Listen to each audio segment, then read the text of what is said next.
कि जब भी कश्ती मेरी सैलाब में आ जाती है, जब भी कश्ती मेरी सैलाब में आ जाती है, माँ दुआ करती हुई ख्वाब में आ जाती है। वाह जब भी कश्ती मेरी सैलाब में आ जाती है, माँ दुआ करती हुई ख्वाब में आ जाती है।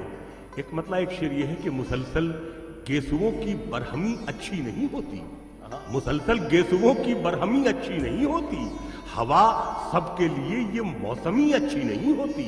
और मुनव्वर माँ के आगे यूं कभी खुलकर नहीं रोना, जहां बुनियाद हो इतनी नमी अच्छी नहीं होती। वाह वाह वाह मुनव्वर माँ के आगे यूं कभी खुलकर नहीं रोना, वाह वाह जहां बुनियाद हो इतनी नमी अच्छी नहीं होती।